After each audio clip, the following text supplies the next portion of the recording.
4 charter యాక్ట్స్‌లో developments ఒకసారి trade గురించి, administration గురించి మరియు సోషల్ సివిల్ ఇంపాక్ట్ గురించి చూస్తే ఆహ్, సే ట్రేడ్‌లో 1793 యాక్ట్ అనేది మెయింటైన్ చేయబడింది. 1830లో ఎండెడ్ విత్ ఎక్సెప్షన్స్. అంటే ఇండియా, చైనా మధ్య మరియు ఇండియాలోని టీ తాలూకా ట్రేడ్ కూడా కంపెనీకి మోనోపోలీ ఉంది.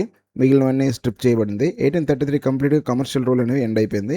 1853కి వచ్చేసరికి ఈస్ట్ ఇండియా కంపెనీ అనేది ఎగ్జిస్టే కాలేదు.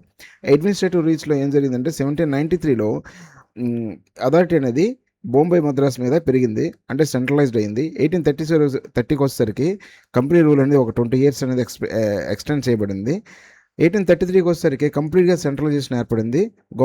Governor general of Bengal, governor general of ఇండియాగా చేశారు. ఒకే బడ్జెట్ని హోల్ ఇండియాకి అప్లై చేయడం జరిగింది. 1853కి వచ్చేసరికి లెజిస్లేటివ్ కౌన్సిల్ అనేది సెపరేట్ చేయబడింది.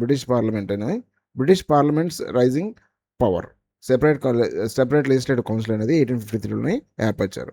ఈ టైంలో ఎటువంటి సోషల్ రిఫార్మ్స్ ఏమైనా తీసుకున్నారంటే 1793లో అసలు ఏం లేవు.